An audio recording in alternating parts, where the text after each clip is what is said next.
Mesdames et messieurs, vous écoutez la radio Oasis Congo FM TV. Bienvenue à suivre cette édition d'information.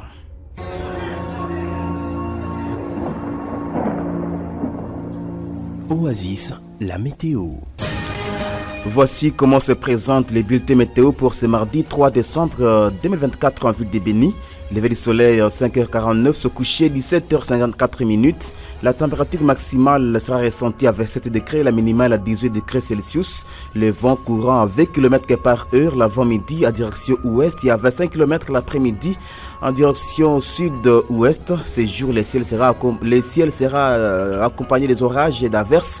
La météo prévoit un risque de pluie variant entre 30 et 40%. Prenez donc vos précautions.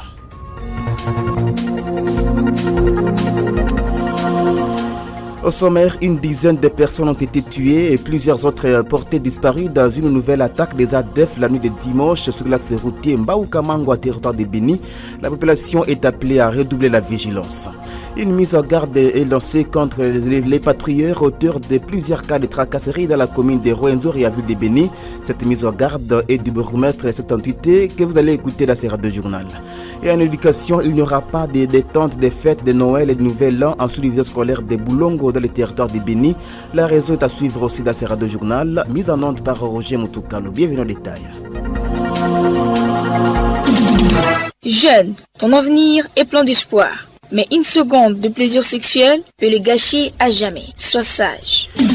Merci encore de partout vous écoutez la radio Oasis. Jireska Songo vous présente cette édition d'information. Il n'y aura pas de détente pour les festivités de Noël et de Nouvel An 2025 sur toute l'étendue de la sous-division scolaire de Boulongo à territoire de Béni. Cela fait suite à un calendrier local et réaménagé afin de récupérer les jours perdus lors de la grève récemment décrétée par les enseignants. Ces messages proviennent de Dominique Sondiria, sous-prophète de l'entité éducative précitée, lors d'une interview accordée à la presse le 2 septembre 2024 à Boulongo. Il appelle tous les concernés à la responsabilité et à soutenir cette décision. Il s'est confié au micro de Daniel Achouza depuis Boulongo. C'était juste pour dire à la communauté locale que nous avons perdu beaucoup de jours de grève et il faut par tous les moyens de récupérer les jours perdus sur les calendriers. C'est pour dire que les parents et les enseignants ne s'attendent pas à un congé de Noël comme prévu au calendrier. Nous allons juste prendre quelques 2 jours, les jours de festivité, que ce soit à Noël et à bonne année, la veille et le jour de la fête. Les autres jours, les enseignants devront venir à l'école, sauf imprévu. Moi j'ai dit ça comme responsable, puisqu'il faut récupérer les jours perdus pour bien former nos enfants. C'est sur toute l'étendue de la sous-division. En principe, il y a un calendrier qui doit être élaboré par le ministère. Mais jusque-là, nous n'avons pas encore, puisque Boutembo a déjà envoyé notre calendrier, mais nous avons un calendrier local. C'est-à-dire que nous devons récupérer, en tout cas, par tous les moyens, les jours perdus. Bon, je demande à la population de nous accompagner, de ne pas encourager les parents ou bien les enseignants qui seraient tentés de profiter de ce temps pour aller au champ, faire autre chose. Non, donc la communauté nous accompagne pour faire respecter cette disposition-là du calendrier.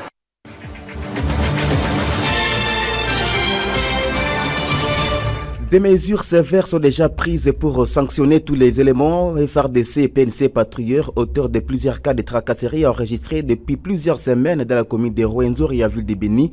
C'est le bourgmestre Rémi Machachi de cette commune qui a fait cette révélation au cours d'un entretien avec la radio Oasis Congo ce lundi 2 décembre 2024. Soucieux du bien-être de ses administrés, cette autorité communale appelle les victimes de ces actes barbares à se présenter au bureau de l'état-major de la PNC pour des renseignements.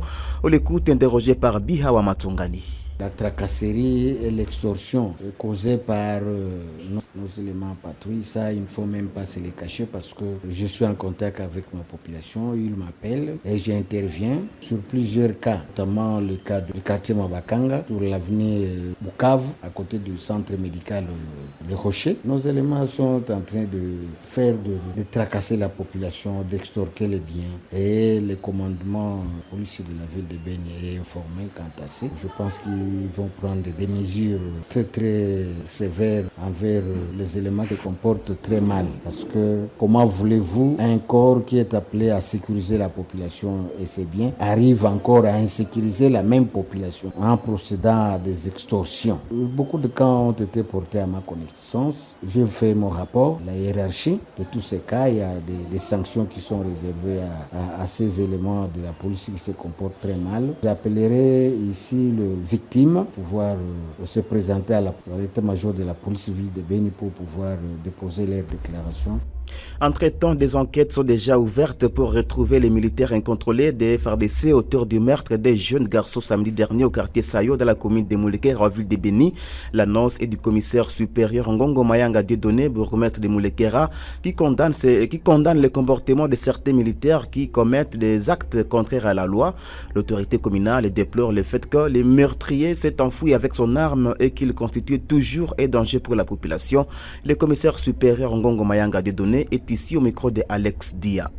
Un militaire incontrôlé a tiré sur un paisible citoyen, un jeune de 20 ans, connu au nom de Katende Ezekiel. Les enquêtes sont en cours, le meurtrier est en cavale. Il a fui après avoir commis son forfait. Il a pris fuite. Ce qui est grave est qu'il a fui avec l'arme. En fuyant avec l'arme, il constitue toujours une menace sécuritaire pour la population. C'est ainsi que nous avons l'obligation de mener les enquêtes, les rechercher afin qu'ils viennent répondre à ces actes. Quand on vous dote de l'arme, ce n'est pas pour tirer sur la population, c'est pour protéger la population et c'est bien. Mais il est allé au-delà en tirant sur un paisible citoyen, chose inadmissible. Parce que quelles que soient les circonstances, vous n'êtes pas, vous militaires, policiers, vous n'êtes pas appelé à tirer sur la population. Non, c'est prohibé, c'est illégal et il répondra. Dès qu'on mettra la main sur lui, il doit être jugé conformément aux lois et passible à des sanctions. À plus forte raison, les mariages que nous avons scellés entre nous, autorités, et la population, mariage civilo-militaire, cette cohésion entre les militaires et les civils existe toujours.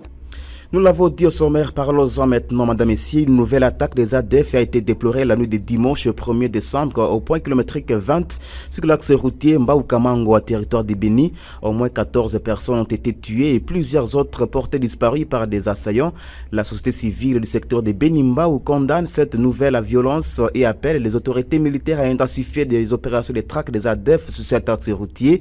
Georges Kivaya, président de cette structure citoyenne, appelle aussi la population à demeurer très vigilante. On l'écoute au micro de votre radio. Nous déplorons l'attaque qui s'est passée au niveau du PK20 sur la route Mbao-Kamango, c'est dans le village Kambiamiba. Dans cette attaque, nous avons perdu 14 personnes tuées et un logement incendié. Et dans ce logement, il y avait des compatriotes qui ont perdu leur vie là-dedans. Et c'est un bilan qui est toujours provisoire parce qu'il y a des cas, il y a la population qui a été kidnappée. Et vous savez, actuellement, dans cette partie, presque les agriculteurs restent dans leurs champs et on ne sait pas ce qui peut se passer encore dans leur mouvement dans la zone. Donc nous appelons la population qui se trouve dans les FEFO à la prudence et à la vigilance et à dénoncer tout mouvement suspect parce que la présence de l'ennemi est maintenant signalée dans cette zone par cette attaque d'hier dimanche. Et cette information est également confirmée par Kakoule Siviwe Léon, chef du secteur de Beni-Mbao, qui parle d'une dizaine de personnes tuées et des maisons et sentiers lors de la violence rebelle. L'autorité sectorielle qui reconnaît la menace qui pèse sur sa juridiction appelle la population à adopter un comportement de vigilance et en alertant les services de sécurité sur les mouvements suspects. On l'écoute au micro de Anderson Chadadjouma. C'était hier vers 20h que la paisible population du secteur, précisément dans les villages Kilatenambo au niveau des PK20, où nous avons été alertés par la présence des ADF qui ont incendié des maisons là-bas et aussi tué une dizaine de personnes. Donc la situation dans notre entité qui est le secteur de Beni-Mbao où nous sommes sous menace des ADF Nalo. La population doit être vigilante, aussi doit alerter les services de sécurité à cas de suspects. Il y a les militaires qui sont déjà déployés pour faire face à l'ennemi. Et puis cette nouvelle, les détonations en armes lourdes et légères ont été attendues jusqu'à l'après-midi de lundi 2 décembre 2024 au village Matembe. C'est sur les collines de Kassinga au sud du territoire de Lubero. Les porte-paroles de l'armée dans le Petit Nord qui confirment les formations indiquent qu'il s'agit des rebelles rwandais du M23 qui ont attaqué une position militaire sur les antennes. Le sous-lieutenant Rigen Mboui Kalonji appelle la population au calme tout en rassurant que les FARDC sont en tout cas contrôlent la situation jusqu'à présent. Nous vous proposons de l'écouter. C'est depuis hier aux environs des 23h que les M23 RDF ont attaqué l'une de nos positions au village Matembe dans les collines de Kassinga des antennes situées à plus ou moins 7 km de Kasségué, comme vous le savez, toujours dans le sud de Lubero, dans la province du Nord Kivu. Et jusqu'à présent, les tirs sporadiques se font entendre entre les FARDC et ses ennemis de la paix, les RDF et ses alliés du M23. Les FARDC sont toujours en train de contenir cette attaque pour repousser encore une fois de plus cette agression. Et nous appelons également la population au calme, à ne pas paniquer, surtout à ne pas suivre tout ce qui se dit dans les réseaux sociaux. Sécurité toujours. Au total, 5 miliciens Maïmaï ont été neutralisés et 3 autres capturés par les FARDC à territoire de Mambasa, de la province de l'Ituri. L'information est livrée à la presse lundi 2 décembre par le lieutenant Jules Ngongo Chikoudi, porte-parole de l'armée en Ituri. L'officier militaire parlait aussi de plusieurs armes de guerre et un lot important de munitions récupérées par les FARDC. Le lieutenant Jules Ngongo rassure sur la détermination de l'armée congolaise à traquer tous les groupes armés négatifs qui troublent la quiétude de la population dans cette partie de la province de l'Ituri. On l'écoute dans cet extrait sonore. Nous tenons à encourager tous les éléments de forces armées de la République démocratique du Congo engagés dans les opérations, plus particulièrement ceux qui sont dans les territoires de Mambasa contre les ADF et les Maïmaï. Vous vous souviendrez que le gouverneur militaire était passé par là lors de son itinérance où le lieutenant-général Luboya, commandant des opérations, avait encouragé tous ces éléments à poursuivre l'ennemi, à les traquer et à le mettre hors d'état de nuire. C'est ce qui est en train d'être fait. Le général Mugisa, un bon élève du lieutenant-général Luboya, a déployé ses hommes pour aller jusqu'au bastion, à l'état-major de ces Maïmaï. Voilà le bilan se présente comme suit. Plusieurs éléments de ces mouvements neutralisés, d'autres capturés, les armes de guerre, même un mortier 60 et un nombre important de munitions ont été récupérés par les forces régulières de la RDC. C'est ici l'occasion pour nous, au nom du gouverneur militaire, nous appelons la population à faire confiance à son armée, à continuer à collaborer avec les forces armées pour avoir une victoire finale contre ces terroristes et d'autres ennemis de la paix qui sont parmi nous. Lieutenant Jules Ngongo Chikoudi, il est porte-parole de l'armée de la province de l'Ituri. Le chef du groupement Bamouko, Christophe Magaou, appelle la population de sa juridiction et celle de la chefferie de Walendu Bindi en Ituri à la vigilance. Cet appel fait suite à des rumeurs concernant la présence d'inconnus armés dans certaines localités du territoire des Romou. Le chef Christophe Magaou souligne qu'un enfant a récemment échappé à une tentative d'enlèvement à se rendant à l'école. De plus, il souligne qu'un groupe assimilé aux ADF a été aperçu au village de Massa et exhorte les services spécialisés à répondre efficacement aux alertes émises par la population. On l'écoute.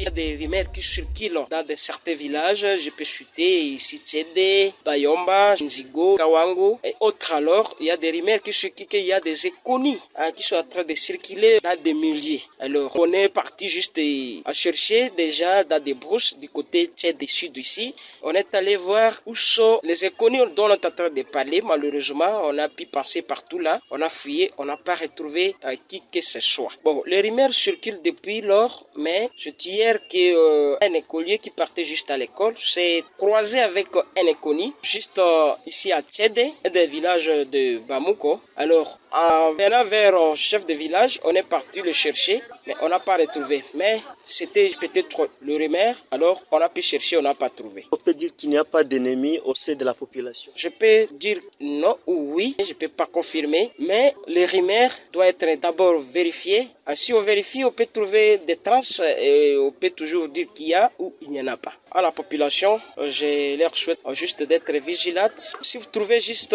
une personne que vous ne connaissez pas, c'est mieux d'aller vers les agents de sécurité, vers les agents de l'État, juste pour signifier que la personne qui est là, c'est la personne dont vous ne le savez pas. Et enfin, la population de la chefferie de Walese-Vokutu est invitée à soutenir les forces armées de la République démocratique du Congo FARDC qui poursuivent leurs efforts pour stabiliser cette partie de la province de l'Ituri. Cet appel a été lancé ce lundi 2 décembre par l'administrateur militaire du territoire de Roumu au cours d'une mission d'itinérance sécuritaire ordonnée par le gouverneur des provinces lors de sa visite dans les villages de Pinzilide, Bandisele, Bandimbese, Ofai, Idou et Ndimo. Le colonel Siro Simbabunga Jean a salué les efforts déployés jusqu'à présent par les FARDC en collaboration avec l'armée ougandaise UPDF. Le colonel a également promis à la population la réhabilitation imminente de la route nationale numéro 4 Trosso-Komanda-Luna, en tout cas un axe stratégique pour la région. Ça sera la fin de cette édition des formations. 16 bonnes minutes nous ont suffi pour vous informer. Édition mise en onde par Roger Moutoukalo, présentée par Jires Kassongo. Merci à toute l'équipe qui l'a rendu possible. Portez-vous bien. Au revoir.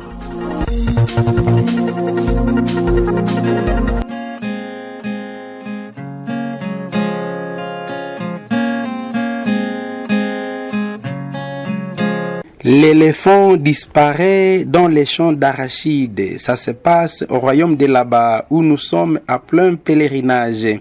C'est rocambolesque, ça paraît inconcevable. Pourtant, une vérité au royaume de là-bas, car c'est ce que nous vivons en province de Bichibou, dans la bourgade du nord-est. Généralement, dans les parcs et les aires protégées, l'éléphant dont il est question ici est devenu célèbre. Tout le monde en parle. Facebook, WhatsApp, Instagram, Twitter, TikTok. Tous les réseaux sociaux ne cessent de parler du fameux éléphant. Les parlements, les confessions religieuses, les gouvernements et les vénérables, tout le monde en parle. Seul le roi n'est pas au courant. C'est un mystérieux éléphant qui, durant des décennies, quitte les parcs pour semer terreur et désolation. Il broute tout devant lui, avocatiers, citronniers, manguiers, bananiers et surtout les cacaoyers. Si vous aviez appris que l'éléphant est herbivore, c'était chez vous. Au royaume de là-bas, l'éléphant est carnivore ou bien herbo-carnivore, car de son passage, il a aussi dévoré des caprins et des rongeurs, sans épargner les sangs humains qui est son breuvage préféré. Mystifié ou protégé par ceux qui sont censés le chasser de la zone d'habitation, l'éléphant a fini par quitter le parc et devenir célèbre brouteur en pleine ville. Les écoliers ont été mis à contribution pour mettre hors d'état de nuire les dits éléphants. Dans sa fuite en vitesse plus que l'Autriche, l'éléphant est allé se cacher dans un champ d'arachides. Jusqu'à l'heure qu'il est, on continue à chercher l'éléphant dans la plantation d'arachides. Les loupes, les drones et satellites sont utilisés pour voir l'éléphant, mais l'animal demeure invisible. Pour le moment, l'on interdit aux pauvres cultivateurs d'arriver à la plantation d'arachides pour ne pas les confondre à l'éléphant. Nous précisons que l'arachide a été semé seul, sans être associé à une autre culture. Mais voilà, pendant autant de semaines, on y cherche l'éléphant. Tout ce que le pèlerin a pu constater, c'est que au royaume de là-bas, la musaraigne et l'éléphant ont la même taille. Merci d'avoir écouté ce journal. Vous pouvez le réécouter en visitant notre site internet www.radiooasis.cd. Jeune, ton avenir est plein d'espoir. Mais une seconde de plaisir sexuel peut le gâcher à jamais. Sois sage.